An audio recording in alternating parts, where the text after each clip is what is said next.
Praise the Lord. Praise the Lord. நாம ஜெபத்தோடு ஆரம்பிக்கலாம்.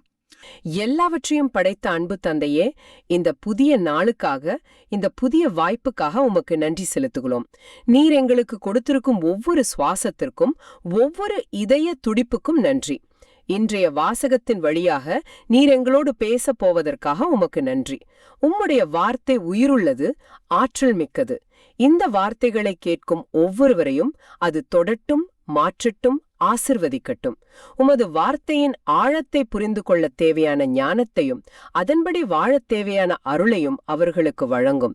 எங்கள் சிந்தனைகளையும் வார்த்தைகளையும் செயல்களையும் உமக்கு உகந்ததாக மாற்றியருளும். இந்த உலகத்துல நாங்கள் ஒவ்வொருவருமே உமக்குரிய ஊழியர்கள் என்பதை உணரவும், நீர் எங்களுக்கு தரும் திட்டத்தை நிறைவேற்றவும் தேவையான ஞானத்தையும் பலத்தையும் தாரும். இந்த சிந்தனைகளை கேட்கிற ஒவ்வொருவரையும் நீர் ஆசிர்வதியும், அவங்க தேவைகளை சந்தியும். இந்த மன்றாட்டை எங்கள் சகோதரராகிய இயேசுவின் பேரில் உம்முன் வைக்கிறோமப்பா. ஆமேன். ஆமேன். சரி, இன்னைக்கு நாம பார்க்க போற வாசகங்களோட மைய கருத்தை புரிஞ்சுக்க ஒரு சின்ன ஸ்டோரியில இருந்து ஆரம்பிக்கலாமா? ஓ, கண்டிப்பா. ஒரு பெரிய பிரபலமான கலை கண்காட்சி கூடம்னு கற்பனை பண்ணிக்கங்க. சுவர்கள் எல்லாம் உலக புகழ் பெற்ற ஓவியங்கள். மக்கள் கூட்டமா நின்னு ரசிச்சிட்டு இருக்கிறாங்க. ஆனா அந்த கூடத்தோட ஒரு மூலையில கொஞ்சம் வெளிச்சம் கம்மியா இருக்கிற இடத்துல ஒரு சின்ன ஓவியம் இருக்கு. யாருமே அதை பெருசா கண்டுக்கல, அப்படிதானே? அதேதான். எல்லாருடைய கவனமும் பெரிய பிரபலமான படைப்புகள் மேலதான் இருக்கு. ஆனா அப்போ அந்த ஊர்லயே ரொம்ப மதிக்கப்படுற ஒரு கலை விமர்சகர் வராரு. சரி. அவர் அந்த கூட்டத்தை எல்லாம் தாண்டி நேரா அந்த மூளைக்கு போறாரு. அந்த சின்ன ஓவியத்துக்கு முன்னாடி நின்னு ரொம்ப நேரம் அமைதியா பாக்குறாரு. கூட்டம் அவரை கவனிக்க ஆரம்பிச்சிருக்கோம். ஆமா.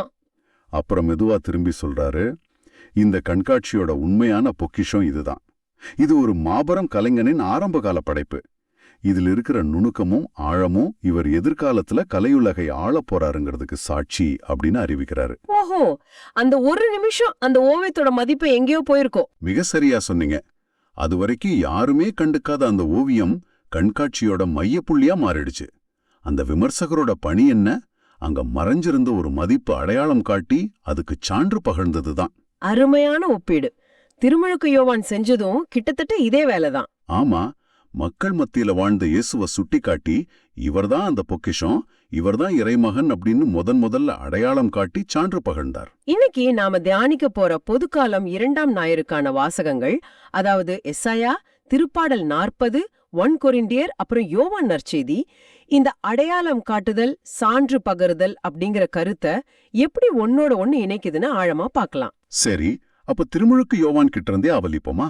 மக்கள் மத்தியில சாதாரணமா இயேசு இருந்தப்போ திருமுழுக்கு யோவான் மட்டும் எப்படி அவரை சரியா அடையாளம் கண்டுகிட்டாரு? அத பத்தி தான் நம்ம ஆழமா பார்க்க போறோம். இன்றைய நற்செய்தி வாசகம் யோவான் எழுதின நற்செய்தியிலிருந்து அதிகாரம் 1 வசனங்கள் 29 34 வரைக்கும்.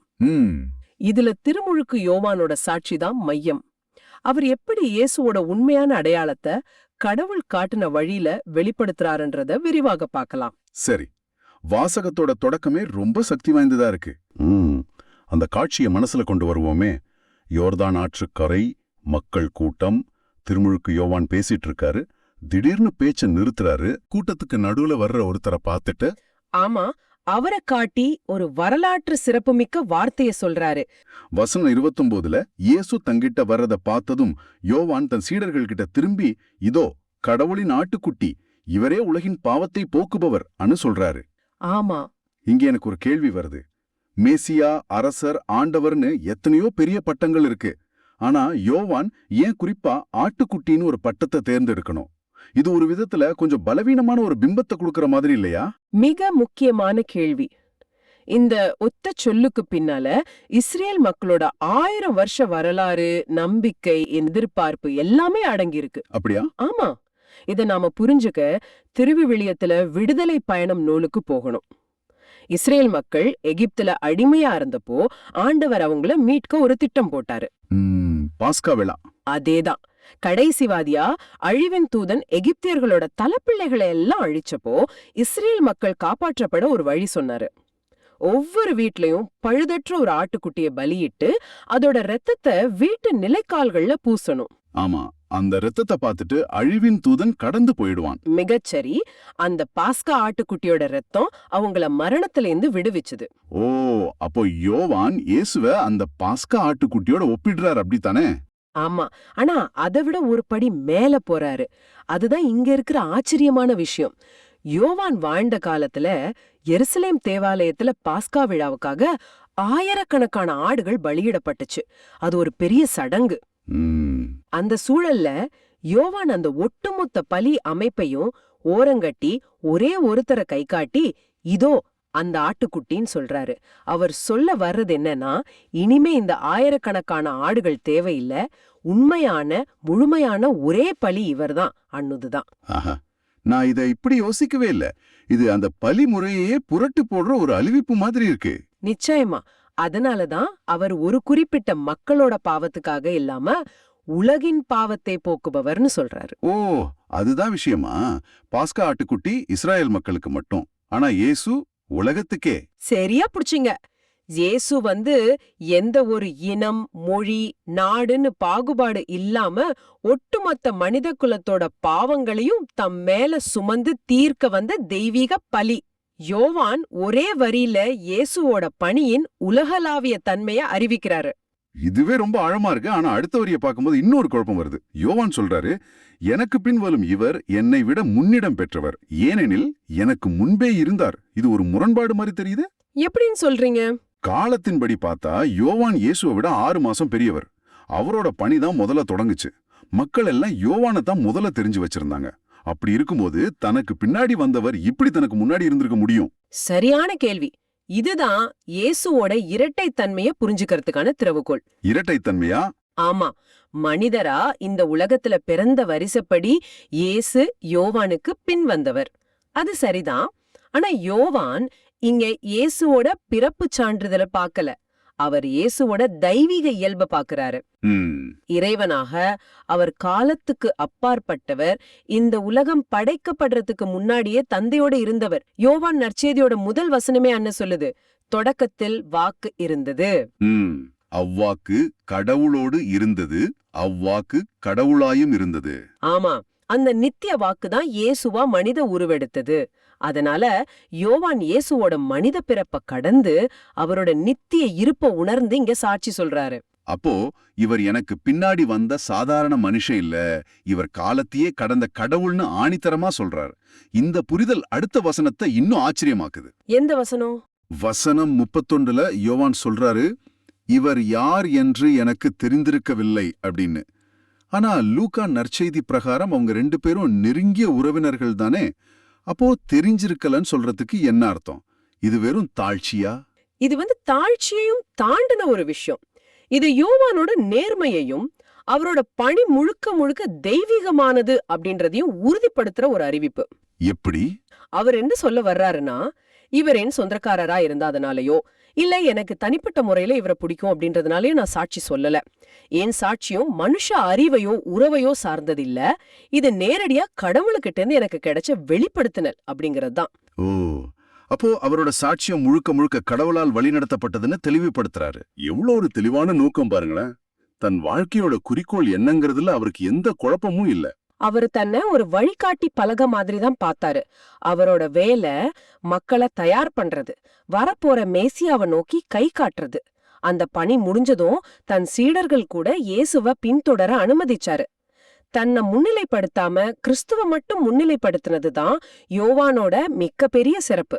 இந்த தெளிவும் தாழ்ச்சியும் தான் அவரை ஒரு மாபெரும் இறைவாக்கினரா மாத்துச்சு. சரி, அப்போ கடவுள் அவருக்கு காட்டின அந்த உறுதியான அடையாளம் என்ன? அத 32, 33 வசனங்கள்ல ரொம்ப தெளிவா சொல்றாரு. தூய ஆவியானவர் புறாவை போல வானிலிருந்து இறங்கி இவர் மீது தங்கியதை கண்டேன் என்கிறார். இங்க ஏன் குறிப்பா புறா? திருவிவிலியத்துல புறாவுக்கு பல ஆழமான அர்த்தங்கள் இருக்கு. முதல்ல தொடக்க நூல்ல நோவா காலத்துல பெரிய வெள்ளம் முடிஞ்சு கடவுளுக்கும் மனுஷனுக்கும் இடையில ஒரு புதிய சமாதான உடன்படிக்கை ஏற்பட்டுச்சு. அதோட அடையாளமா ஒரு புறாதான் ஒலிவேலையோட திரும்பி வந்துச்சு. ஆமா, அது ஒரு புதிய தொடக்கத்தோட சின்னம். மிகச்சரியா சொன்னீங்க.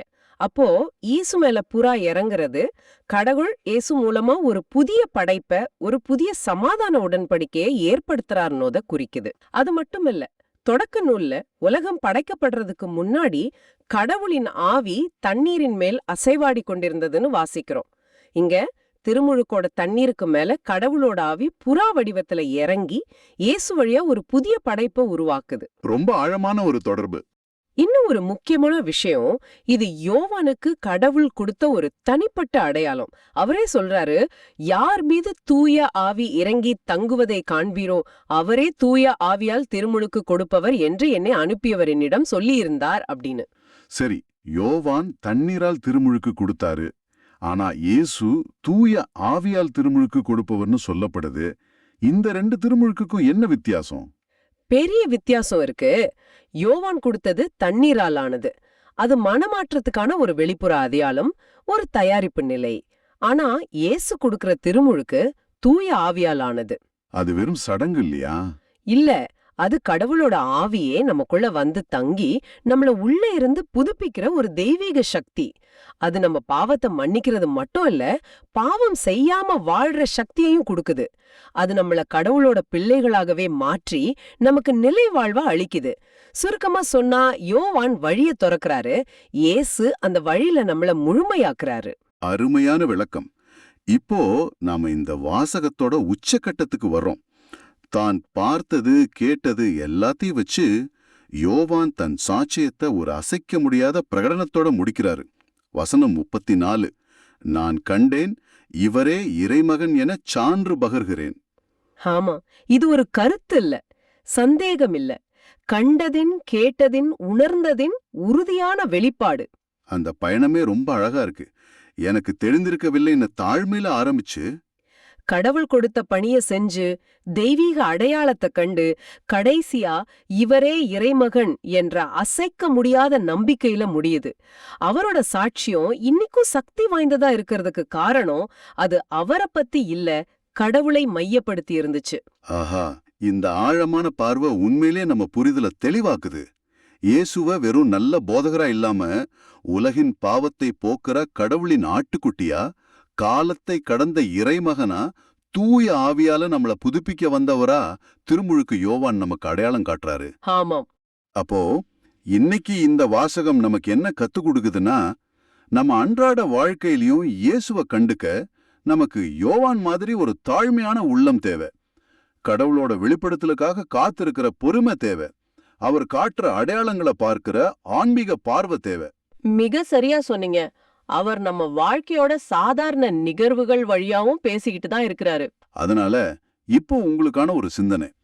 திருமுழுக்கு யோவான போல நீங்களும் உங்க வாழ்க்கையில, உங்க குடும்பத்துல, நீங்க வேலை செய்யற இடத்துல இயேசுவை எப்படி அடையாளம் கண்டுக்க முடியும்? ஒருவேளை உங்க கூட வேலை செய்யறவங்களோட உதவியில, உங்க பிள்ளையோட அன்புல, இல்ல நீங்க சந்திக்கிற ஒரு சவால்ல கூட இயேசு தன்னை வெளிப்படுத்திக்கிட்டு இருக்கலாம். உங்க வார்த்தையால மட்டும் இல்ல, உங்க வாழ்வால நீங்க எப்படி இயேசுவுக்கு சாட்சியா இருக்க முடியும்னு கொஞ்சம் யோசிச்சு பாருங்க. திருத்தந்தை பிரான்சிஸ் இத ஒரு உண்மையான தலைகீழ் மாற்றம்னு சொல்றாரு. தலைகீழ் மாற்றமா? ஆமா.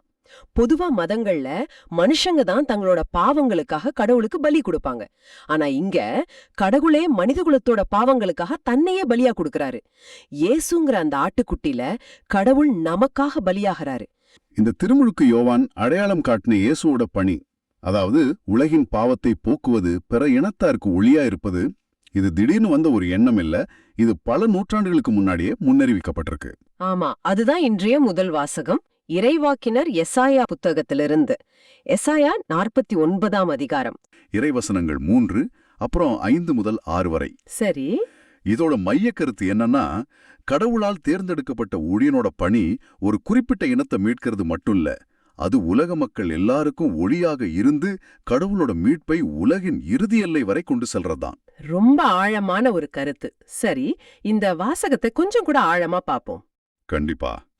முதல்ல இறைவசனம் 3ஐ நான் வாசிக்கிறேன்.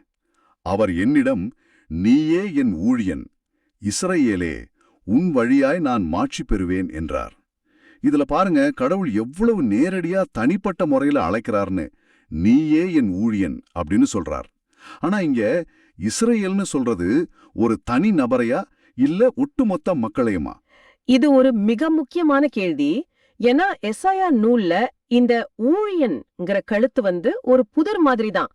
சில இடங்கள்ல அது இஸ்ரேல் தேசம் முழுவதையும் குறிக்கும். ஓ, ஒரு உருவகமா? ஆமா, கரெக்ட். ஒட்டுமொத்த மக்களையுமே ஒரு நபராக உருவகப்படுத்தி நீதான் என் ஊழியன்னு கடவுள் அழைக்கிறார். ஆனா வேறு சில இடங்கள்ல அது வரப்போகிற ஒரு மீட்பரை, ஒரு தனி நபரை குறிக்கிற மாதிரியும் இருக்கும். இந்த வசனத்துல அந்த 2 அர்த்தமுமே பின்னி பிணைஞ்சிருக்கு. அப்படியா?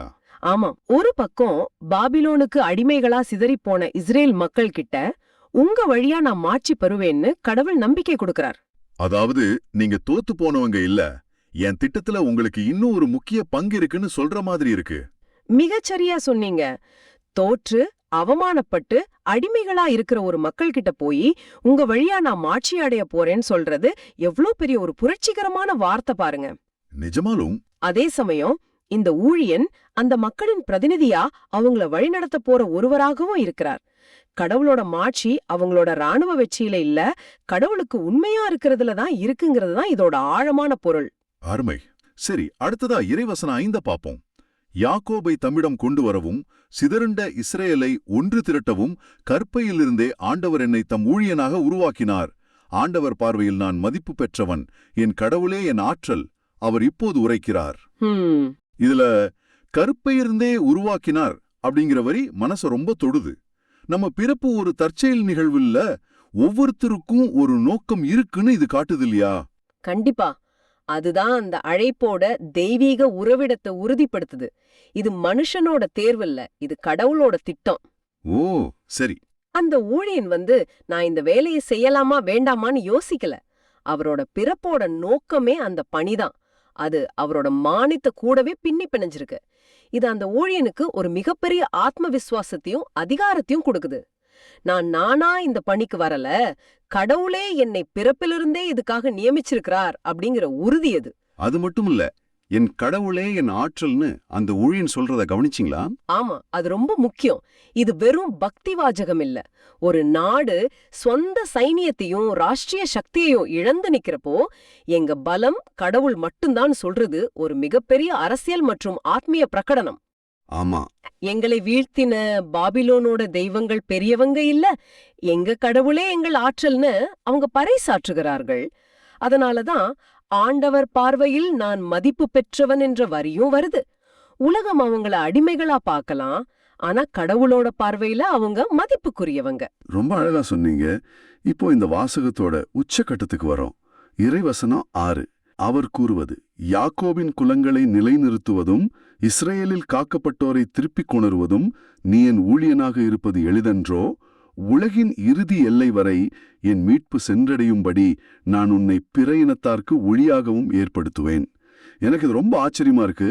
சிதறிப்போன ஒரு மக்களை ஒன்னா சேர்க்கறதுங்கிறதே ஒரு மாபெரும் பணி. ஆனா கடவுள் அதை எளிதன்றோ, அதாவது இது ஒரு சின்ன காரியம்ங்கிற மாதிரி சொல்றாரு. ஏன் அப்படி? இதுதான் இந்த வாசகத்தோட திருப்புமுனை. சொல்லப்போனா கடவுள் அந்த பணியை குறைச்சு மதிப்பிடல. மாறாக அதைவிட பெரிய ஒரு நோக்கத்தை வெளிப்படுத்த ஒரு ஒப்பீடா இதை பயன்படுத்துறார். இது எப்படி இருக்குன்னா, ஒரு மேனேஜர் தன் ஊழியர்கிட்ட நீ இந்த ஒரு ப்ராஜெக்டையும் நல்லா பண்ணிட்ட, ஆனா உன்னோட உண்மையான திறமை உலகத்தையே மாத்துறதுல இருக்குன்னு சொல்ற மாதிரி. ஓ, பார்வையை விசாலமாக்கிறார். கரெக்ட். உன் பணி உன் இனத்தார மீட்பதோட முடிஞ்சிடல.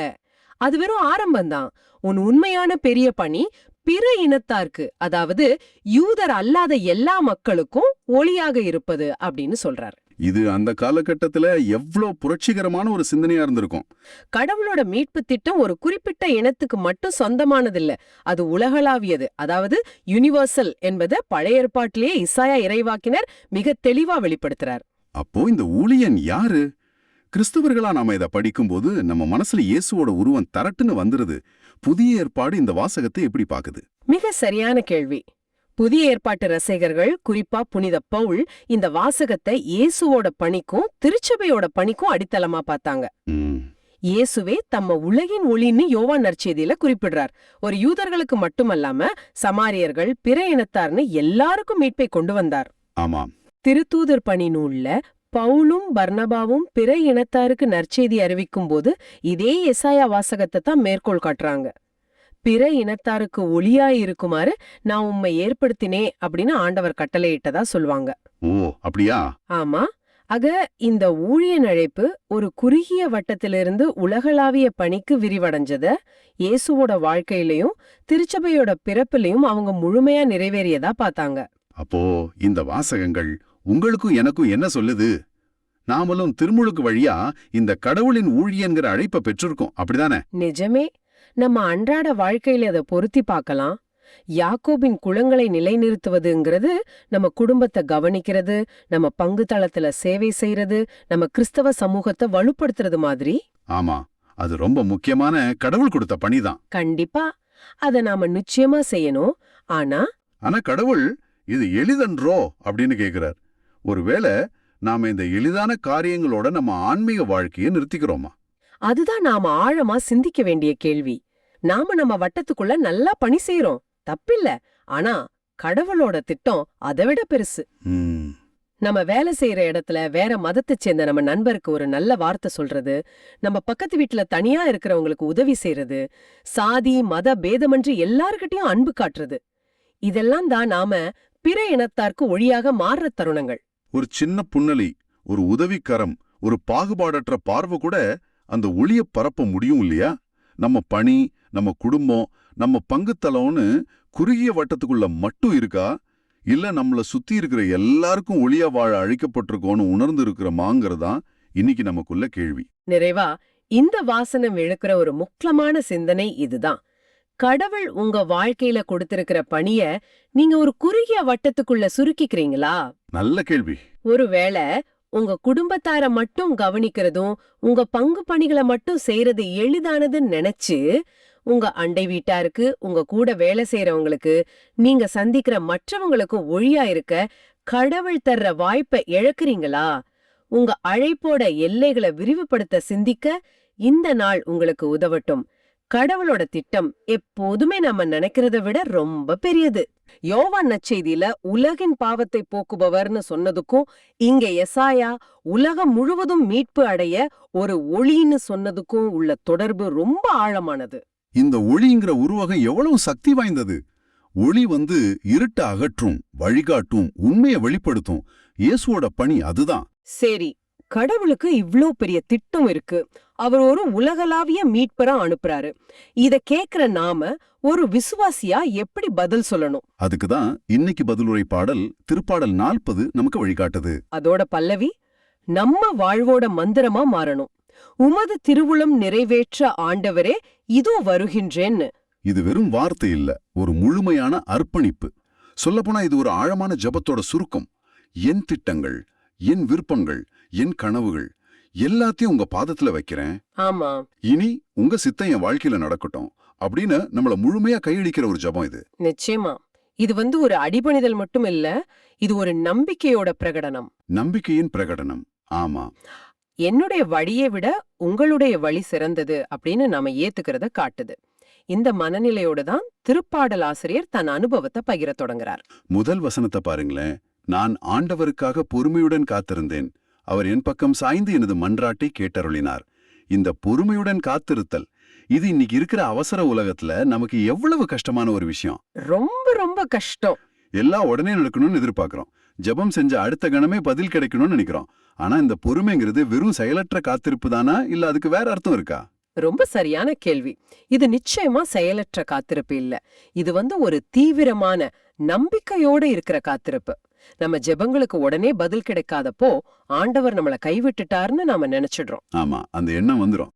ஆனா இந்த காத்திருப்பு காலங்கிறது நம்ம நம்பிக்கைய ஆழப்படுத்த ஆண்டவர் கொடுக்கிற ஒரு வாய்ப்பு. நாம உண்மையிலேயே ஆண்டவரை நம்புறோமா, இல்ல நம்ம சொந்த பலத்தையும் உலகத்தோட தீர்வுகளையும் நம்புறோமான்னு சோதிச்சு பாக்குற ஒரு காலம் இது. அப்பயும் நம்பிக்கையோட காத்திருக்கும் போது என்ன நடக்குது? அவர் என் பக்கம் சாய்ந்து எனது மன்றாட்டை கேட்டருளினார். கரெக்ட். ஆண்டவர் நம்மள ஒருபோதும் கைவிடுவதில்லை. சரியான நேரத்துல அவர் செவி சாய்ப்பாருங்கிறதை இது உறுதிப்படுத்துது. அந்த காத்திருப்புக்கு அப்புறம் கிடைக்கிற பதில் எவ்வளவு இனிமையானது, எவ்வளவு மாற்றத்தை ஏற்படுத்தக்கூடியதுங்கிறத அடுத்த வரிகள் சொல்லுது. புதியதொரு பாடலை, நம் கடவுளை புகழும் பாடலை என் நாவினில் எழச் செய்தார். ஆஹா, இது ரொம்ப அழகான ஒரு வெளிப்பாடு. ஒருவேளை அந்த கஷ்டகாலம் வர்றதுக்கு முன்னாடி அவர் ஒரு புலம்பலின் பாடலை பாடிக்கிட்டு இருந்திருக்கலாம். ஆனா இப்போ அது புகழ்ச்சியின் பாடலா மாறி இருக்கு. மிக சரியா பிடிச்சிங்க. இங்க புதிய பாடலுங்கிறது வெறும் மெச்சோ வார்த்தைகளோ இல்ல, அது ஒரு அனுபவத்தோட நேரடி வெளிப்பாடு. அனுபவத்தின் வெளிப்பாடு. ஆமா, நம்ம வாழ்க்கையில ஆண்டவர் ஒரு குறிப்பிட்ட செயலை செஞ்சதுக்கு அப்புறம், ஒரு பெரிய துயரத்துல இருந்து நம்மள மீட்டதுக்கு அப்புறம், உள்ளத்தோட ஆழத்துல இருந்து எழுகின்ற நன்றியையும் புகழ்ச்சியையும் இது குறிக்குது. அது பழைய புலம்பல்களோட பாடல் இல்ல, இது விடுதலையின் பாடல், மாற்றத்தின் பாடல். உங்க வாழ்க்கையில கூட ஒரு பெரிய பிரச்சனையிலிருந்து ஆண்டவர் உங்களை மீட்ட பிறகு உங்க ஜெபத்தோட துணியே மாறி இருப்பதை நீங்க உணர்ந்திருப்பீங்க. அதுதான் இந்த புதிய பாடல். அடுத்த பகுதி தான் இந்த திருப்பாடலோட இதயம்னே சொல்லலாம். இது நம்மளோட வழிபாட்டு முறைகளை பற்றியும் ஆண்டவர் உண்மையில நம்ம கிட்ட இருந்து எதை விரும்புறாருங்கிறத பற்றியும் ரொம்ப ஆழமா பேசுது. சரி, பலியையும் காணிக்கையையும் நீர் விரும்பவில்லை, ஆனால் என் செவிகளை திறந்தீர். அந்த காலத்துல மக்கள் அவங்க பாவங்களுக்கு பரிகாரமாகவும் நன்றி செலுத்தவும் விலங்குகளை பலி கொடுக்கறது தான் மிக முக்கியமான வழிபாடா இருந்துச்சு. ஆமா, அதுதான் பிரதானம். அப்படி இருக்கும்போது அந்த வழிபாட்டின் மையத்தையே திருப்பாடல் ஆசிரியர் கேள்வி கேட்கிற மாதிரி இல்லையா இது? ஆம், இது அந்த காலகட்டத்துக்கு ஒரு புரட்சிகரமான கருத்து. ஆண்டவர் விரும்புறது எரிஞ்சு போற விலங்குகளோட மாமிசத்தல்ல, அவருக்கு கீழ்ப்படுகிற ஒரு இதயத்தை தானே இறைவாக்கினர்கள் தொடர்ந்து வலியுறுத்திட்டு வந்தாங்க. அதோட எதிரொலியத்தான் நம்ம இங்க கேக்குறோம். இங்க என் செவிகளை திறந்தீர் அப்படிங்கிறது மிக மிக முக்கியமான ஒரு சொற்றொடர். அதுக்கு என்ன அர்த்தம்? அதோட நேரடி பொருள் நான் கேட்பதற்கு நீர் வழி செய்தீர்ங்கிறது தான். இன்னும் ஆழமா பார்த்தா, பழைய ஏற்பாட்டு காலத்துல ஒரு அடிமை தன் எஜமானன் கிட்ட நிரந்தரமா இருக்க விரும்புனா அவனோட காது கதவு நிலையில வச்சு ஒரு ஊசியால குத்தப்படும். அது நான் இந்த எஜமானுக்கு சொந்தமானவன், இனி அவர் சொல்றத மட்டுமே கேட்போன்றதுக்கான அடையாளம். அப்படி என்றால் என் செவிகளை திறந்தீர் என்பது, ஆண்டவரே நான் முழுமையா உங்களுக்கு சொந்தமானவன், இனி என் காதுகள் உலகத்தோட சத்தங்களுக்காக இல்ல உம்முடைய வார்த்தையை கேட்கறதுக்காகவே திறந்திருக்கும் அப்படின்னு சொல்ற மாதிரி இருக்கு. அதுதான் உண்மையான வழிபாடுங்கிறது. பலிபீடத்துல விலங்குகளை வைக்கிறது இல்ல, நம்ம செவிகளை ஆண்டவரோட வார்த்தைக்கு திறந்து நம்ம இதயத்தை அவருக்கு கொடுக்கறது தான். நம்ம காதுகள் உலகத்தோட சத்தத்தால, கவலைகளால, ஆசைகளால அடைக்கப்பட்டிருக்கும் போது நம்மால ஆண்டவரோட மெல்லிய குரலை கேட்க முடியாது. கரெக்ட். அவரை நம்ம செவிகளை திறக்கும் போதுதான் அவரோட திருவுளத்தை நம்மால அறிய முடியும். இதனாலதான் ஆசிரியர் உடனே அந்த செவிகள் திறக்கப்பட்டதன் விளைவா, எனவே இதோ வருகின்றேன் அப்படின்னு தன்னை முழுமையா அர்ப்பணிக்கிறார். கேட்கும் திறன் கிடைச்ச உடனே கீழ்ப்படியும் விருப்பம் இயல்பாவே பிறக்குது. அந்த அர்ப்பணிப்பு ஒரு கட்டாயத்தோட பேர்ல சிலப்படுறதில்ல, அது ஒரு மகிழ்ச்சியான அர்ப்பணிப்புங்கிறது அடுத்த வசனங்கள் ரொம்ப தெளிவா விளக்குது. என் கடவுளே, உமது திருவுளம் நிறைவேற்றுவதில் நான் மகிழ்ச்சி அடைகின்றேன், உமது திருச்சட்டம் என் உள்ளத்தில் இருக்கின்றது. ஆண்டவரோட சித்தத்தை செய்யறது ஒரு சுமையா இல்லாம ஒரு பெரிய மகிழ்ச்சியா இருக்குன்னு ஆசிரியர் இங்க சொல்றாரு. ஆனா கீழ்ப்படிதல் எப்படி ஒரு சுமையா இல்லாம மகிழ்ச்சியா மாற முடியும்? பல நேரங்கள்ல ஆண்டவரோட சித்தம் நம்ம விருப்பங்களுக்கு எதிரா இருக்கும்போது அதை ஏத்துக்கிறது கஷ்டமா இருக்கே. அருமையான கேள்வி. அந்த மகிழ்ச்சிக்கு காரணம் என்னங்கிறதையும் அவரே விளக்குறார். உமது திருச்சட்டம் என் உள்ளத்தில் இருக்கின்றது. இதுதான் பழைய உடன்படிக்கைக்கும் புதிய உடன்படிக்கைக்கும் உள்ள வித்தியாசம். ஓ, பழைய உடன்படிக்கையில திருச்சட்டம்ங்கிறது சீனாய் மலையில கற்பலகைகள்ல எழுதப்பட்ட வெளிப்புற விதிகளா இருந்துச்சு. அத மீறினா தண்டனை கிடைக்கும்னு ஒரு பயம் இருந்துச்சு. ஆனா இங்க திருச்சட்டம் இதயத்துல உள்ளத்துல எழுதப்பட்ட ஒன்னா மாறுது. இறைவாக்கினர் எரேமியா சொன்னது போல. ஆமா, அவர் வழியாக ஆண்டவர் சொன்னது போல, அவர்களுடைய மனத்தில் என் சட்டத்தை பதிப்பேன், அதை அவர்களது இதயத்தில் எழுதி வைப்பேன். அப்படி இதயத்துல எழுதப்படும் போது அதுக்கு கீழ்ப்படுகிறதுங்கிறது ஒரு வெளிக்கட்டளைக்கு அடிபணிகிற மாதிரி இருக்காது. அது நம்மளோட இயல்பாவே மாறிடும். அன்பு செலுத்துறது ஒரு விதியா இல்லாம இதயத்தோட தேவையா மாறுற மாதிரி. சரியா சொன்னீங்க. சட்டங்கள் வெறும் ஏட்டுல எழுதப்பட்ட விதிகளா இல்லாம இதயத்தில் எழுதப்படும் போது அதுக்கு கீழ்ப்படுகிறது இயல்பானதாவும் மகிழ்ச்சிக்குரியதாவும் மாறிடுது. எபிரேயருக்கு எழுதப்பட்ட திருமுகத்துல இந்த வசனங்கள் நேரடியா இயேசு கிறிஸ்துவை குறிப்பதா விளக்கப்படுது. ஆமா, தந்தையோட திருவுளத்தை நிறைவேற்றுறதுக்காகவே அவர் இந்த உலகத்துக்கு வந்தார். பலியையும் காணிக்கையையும் நீர் விரும்பவில்லை, ஆனால் எனக்கு ஒரு உடலை ஆயத்தம் செய்துள்ளீர் அப்படின்னு சொல்லி தந்தையோட சித்தத்தை நிறைவேற்றுவதையே தன் உணவா கொண்டு அதுல மகிழ்ச்சி கண்டாள். நம்ம அர்ப்பணமும் அப்படிப்பட்டதா இருக்கணும்னு திருச்சபை நமக்கு கத்துக் கொடுக்குது. ஆமா, நாம் ஆண்டவர்கிட்ட இருந்து பெற்றுக்கொண்ட இந்த அனுபவத்தை, இந்த மீட்பை, இந்த புதிய பாடலை நமக்குள்ளே வச்சிக்க கூடாதுங்கிறத இறுதி வசனம் ரொம்ப தெளிவா நமக்கு உணர்த்துது. ஆமா, உம் நீதியை நீர் நிலைநாட்டிய நற்செய்தியை மாபெரும் சபையில் அறிவித்தேன், நான் வாயை மூடிக்கொள்ளவில்லை. இதுதான் சீடத்துவத்தோட உச்சக்கட்டம். ஒரு தனிப்பட்ட ஆன்மீக அனுபவமா தொடங்கியது இப்போ ஒரு சமூக பொறுப்பா மாறுது. ஆண்டவரோட நன்மையை சுவைச்ச ஒருவர் அத மத்தவங்களுக்கும் அறிவிக்காம இருக்க முடியாது. அது இயல்பா வரணும். ஆமா, அது ஒரு இயல்பான வெளிப்பாடா உள்ளிருந்து பீறிட்டு வர ஒரு உந்துதலா மாறும். மாபெரும் சபைங்கிறது வழிபாட்டுக்காக கூடியிருந்த மக்கள் கூட்டத்தை குறிக்குது. தன் சொந்த அனுபவத்தை ஒரு பொது சாட்சியா மாட்டி மத்தவங்களோட நம்பிக்கையும் அவர் உறுதிப்படுத்துறார். நான் வாயை மூடிக்கொள்ளவில்லை என்ற வரி ரொம்ப சக்தி வாய்ந்தது. அதாவது பயத்தின் காரணமாகவோ தயக்கத்தின் காரணமாகவோ மனிதர்களோட கருத்துகளுக்கு அஞ்சியோ நான் உண்மைய சொல்லாம இருந்தல, ஆண்டவர் என் வாழ்க்கையில செஞ்சத தைரியமா அறிவிச்சேன்னு சொல்றார். இன்னைக்கு சூழல்ல நம்ம நம்பிக்கையை வெளிப்படையா பகிர்ந்துக்க நாம எவ்வளோ தயங்குறோம். ஆனா திருப்பாடல் ஆசிரியர் நமக்கு ஒரு சவாலை விடுறார். ஆம், இந்த திருப்பாடல் ஒரு அழகான பயணத்தை நமக்கு காட்டுது. பொறுமையா காத்திருக்கிறதுல தொடங்கி ஆண்டவரோட பதில பெற்று ஒரு புதிய பாடலை பாடி உட்புற சடங்குகளை விட உண்மையான கீழ்ப்படிதலே சிறந்ததுன்னு உணர்ந்து மகிழ்ச்சியோட தன்னை அர்ப்பணிச்சு இறுதியா சாட்சியா மாறுறது. ஆமா, இறுதியா அந்த அனுபவத்தை மத்தவங்களுக்கும் சாட்சியாக பகிரும் ஒரு முழுமையான ஆன்மீக பயணம் இது. இது தனிப்பட்ட ஒருவரோட ஜெபமா தொடங்கி சமுதாயத்துக்கான ஒரு சாட்சியமா நிறைவடையுது.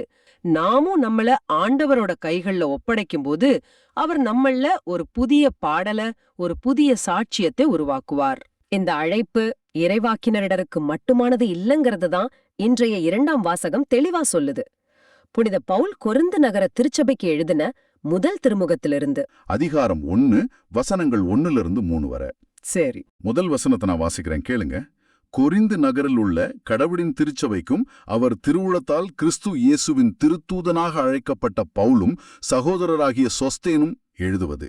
இதுல பவுல் தன்னை அறிமுகப்படுத்திக்கிற விதமே கொஞ்சம் அழுத்தமா இருக்குல்ல? ஆமா, திருத்தூதனாக அழைக்கப்பட்டவன், அதுவும் கடவுளின் திருவுளத்தால் அப்படின்னு சொல்றது ஒரு மாதிரி அதிகாரத்தோரணியா தெரிய வாய்ப்பு இருக்குதே. ஏன் அப்படி ஒரு ஸ்ட்ராங்கான தொடக்கத்தை அவர் கொடுக்கணும்? நல்ல கேள்வி. அதுதான் இங்க நாம கவனிக்க வேண்டிய முக்கியமான புள்ளி. அது பெருமை இல்ல, அது ஒரு அடித்தளம். இத நாம சரியா புரிஞ்சுக்க கொரிந்து நகரம் எப்படிப்பட்டதுன்னு முதல்ல பார்க்கணும். அது முதல் நூற்றாண்டு உலகத்தோட ஒரு மினி உலகம்னே சொல்லலாம். பல தேசத்துல இருந்து வியாபாரிங்க, மாலுமிங்க, தத்துவவாதிங்க, விதவிதமான மத நம்பிக்கை கொண்ட மக்கள்னு எல்லாரும் கூடுகிற ஒரு பெரிய துறைமுக நகரம். அப்ப மக்கள் மனசுல ஏகப்பட்ட குழப்பங்கள் இருந்திருக்கும். யார் சொல்றத கேக்குறது, எதை நம்புறதுன்னு ஒரு தெளிவில்லாம இருந்திருப்பாங்க இல்லையா? மிகச் சரியா சொன்னீங்க.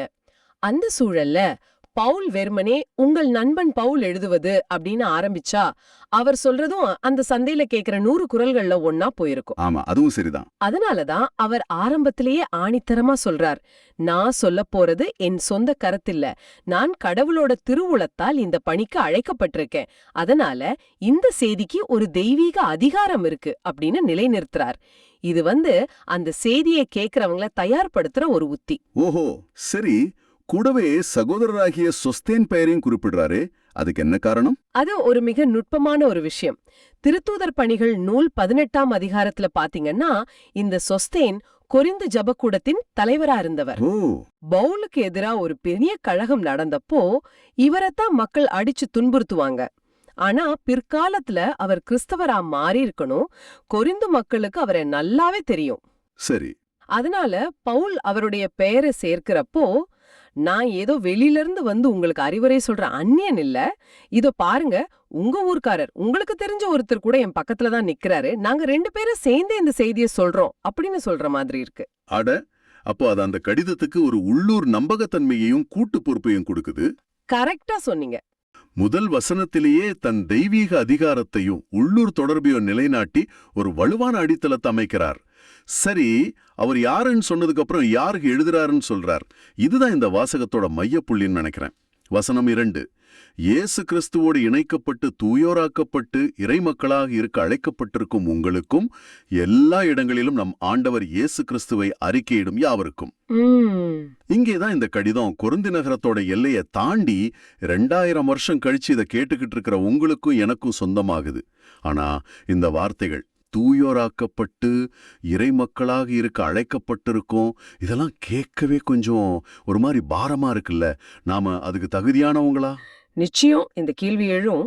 இதுல இருக்கிற 2 வார்த்தைகளையும் நாம தனித்தனியா பார்க்கணும். முதல்ல தூயோராக்கப்பட்டு. இது நாம செஞ்சு முடிச்ச ஒரு விஷயம் இல்ல. அப்படியா? ஆமா. இது இயேசு கிறிஸ்துவோடு இணைக்கப்பட்டதால் நமக்கு கிடைச்ச ஒரு பரிசு, ஒரு புதிய நிலை. நம்ம ஞானஸ்நானம் பெற்றப்போ கடவுள் நம்மள பார்த்து, நீ இனிமேல் என்னுடையவன், நீ தூய்மையானவன் அப்படின்னு கொடுக்கிற ஒரு அடையாளம். ஓ, அப்ப அது கடவுள் நமக்கு கொடுக்கிற ஒரு ஸ்டேட்டஸ். அப்போ இறை மக்களாக இருக்க அழைக்கப்பட்டு அப்படின்னா அதுதான் நம்ம வாழ்நாள் பயணம். கால் டு பி, அப்படி ஆகுவதற்காக அழைக்கப்பட்டிருக்கிறோம். இது ஒரு இலக்கு. ஓ, ஒரு ஜேர்னி மாதிரி. ஆமா. கடவுள் கொடுத்த அந்த தூய்மையானவர் என்ற அடையாளத்துக்கேற்ற ஒவ்வொரு நாளும் வாழ முயற்சி செய்வது. இது ஒரு சுமை இல்ல, இது ஒரு அன்பான அழைப்பு. அதனால நாம தடுமாறும்போது குற்ற உணர்வுல மூழ்காம இந்த அழைப்பை நினைச்சு பார்த்து திரும்பவும் எழுந்து நடக்க முடியும். ரொம்ப அழகான விளக்கம். சரி, அதுக்கப்புறம் இந்த கடிதம் கொரிந்தர் மக்களுக்கு மட்டும் இல்ல, எல்லா இடங்களிலும் நம் ஆண்டவர் இயேசு கிறிஸ்துவை அறிக்கையிடும் யாவருக்கும் அப்படின்னு சொல்றார். இது எவ்வளவு பெரிய புரட்சிகரமான ஒரு சிந்தனை இல்லையா? ஆமா. அந்த காலகட்டத்துல மதங்கிறது ஒரு குறிப்பிட்ட இனத்துக்கோ நாட்டுக்கோ இடத்துக்கோ உரியதாதான் பார்க்கப்பட்டது. ஆமா, யூதர்களுக்கு ஒரு கடவுள், ரோமர்களுக்கு ஒரு கடவுள்னு. அதேதான். ஆனா பவுல் இங்க திருச்சபைங்கிறது ஒரு குறிப்பிட்ட கட்டடம் இல்ல, ஊர் இல்ல, அது ஒரு உலகளாவிய குடும்பம் அப்படின்னு பிரகடனம் செய்றார்.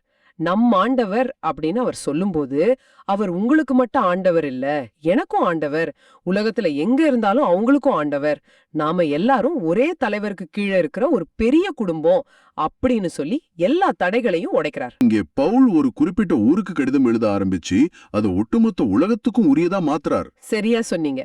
சரி, இப்போ 3வது வசனத்துக்கு வருவோம். இது ஒரு அழகான வாழ்த்து. வசனம் 3.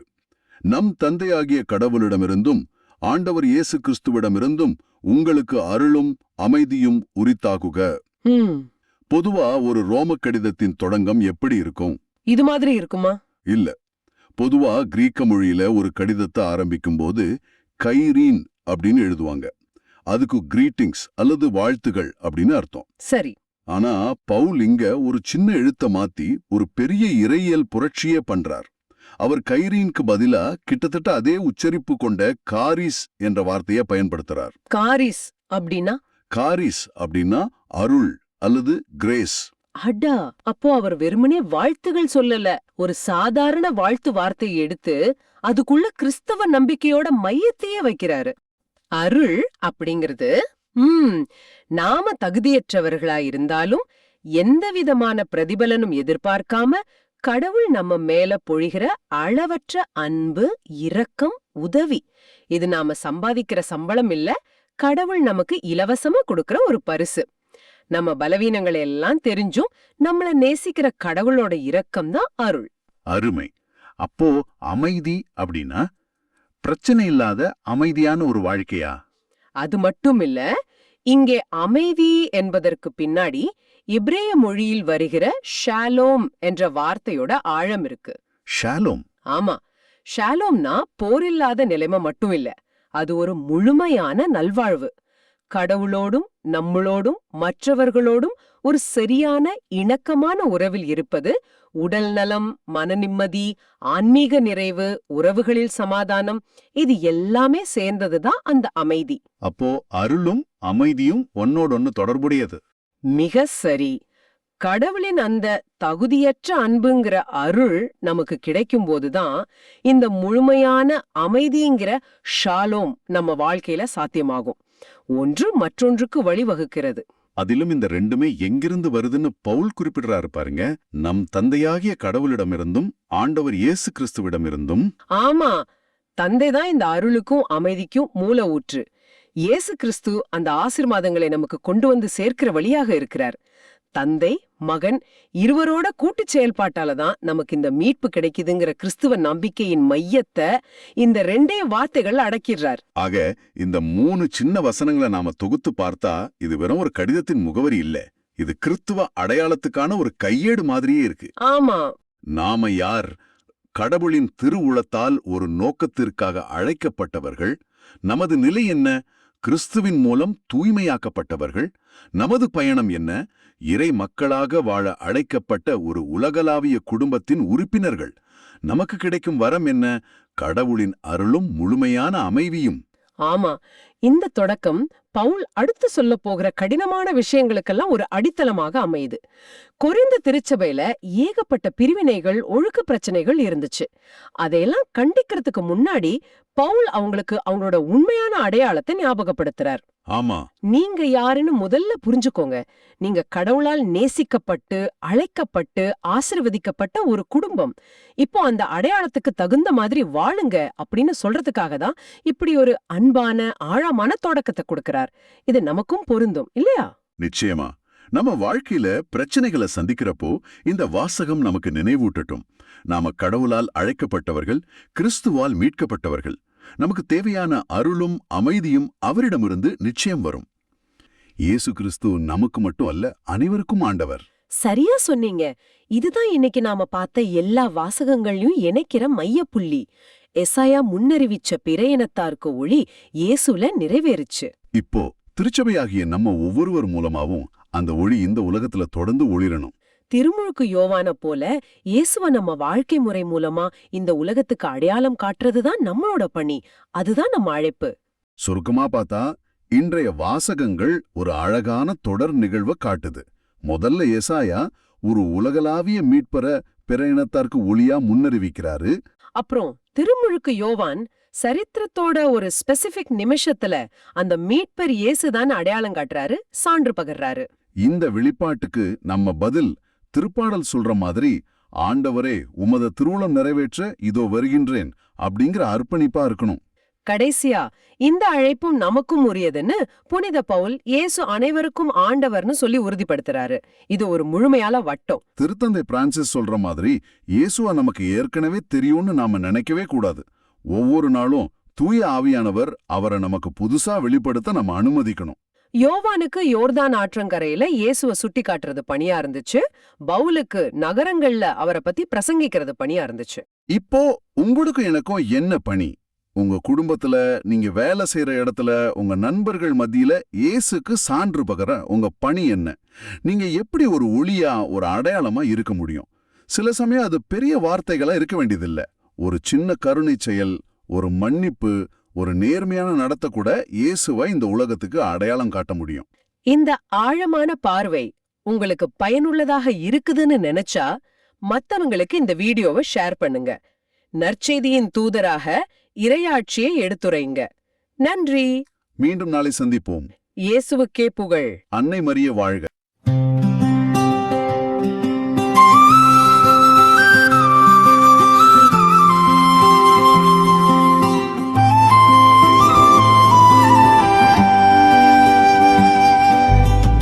உமது திருவுளம் நிறைவேற்ற ஆண்டவரே இதோ வருகின்றேன். உமது திருவுளம் நிறைவேற்ற ஆண்டவரே இதோ வருகின்றேன்.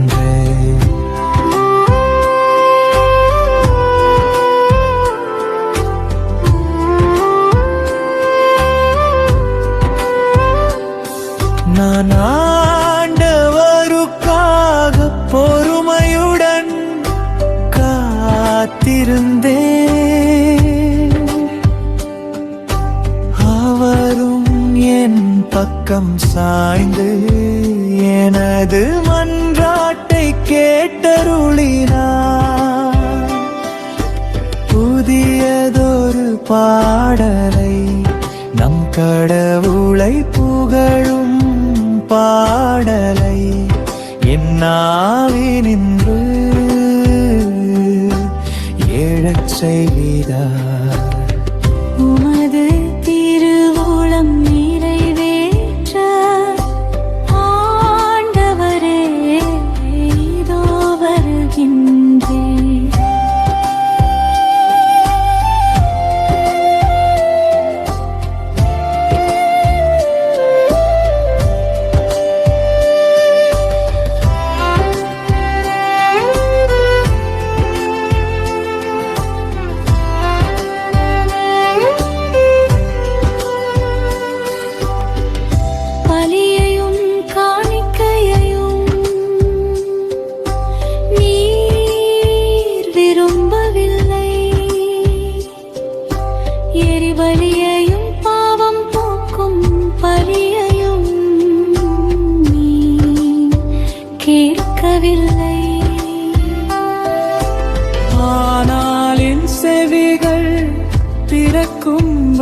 செய்தி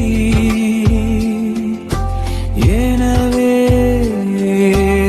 இதோ வருகின்றேன் உமது திருவுளம் நிறைவேற்ற ஆண்டவரே இதோ வருகின்றேன்.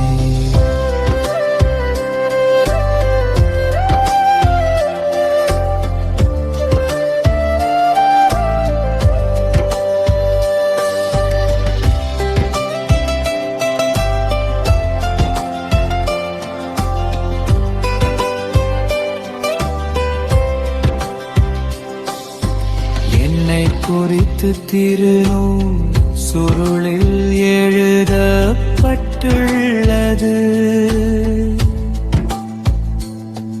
என் கடவுளே உமது திருவுளம் நிறைவேற்றுவதில் நான் மகிழ்ச்சி அடைகின்றேன் உமது திருச்சட்டம் என் உள்ளத்தில் இருக்கின்றது என்றேன் நான். உமது திருவுளம் நிறைவேற்ற ஆண்டவரே இதோ வருகின்றேன்.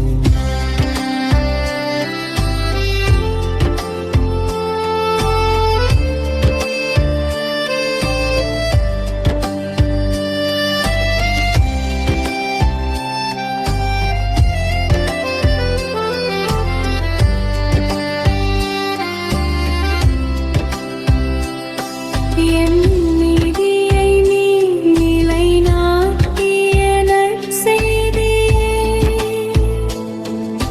மாபெரும் சபையில் அறிவித்தேன். நான் வாயை மூடி கொண்டிருக்கவில்லை ஆண்டவரே நீர் இதை அறிவீர். இமது திருவுளம் நிறைவேற்ற ஆண்டவரே இதோ வருகின்றேன்.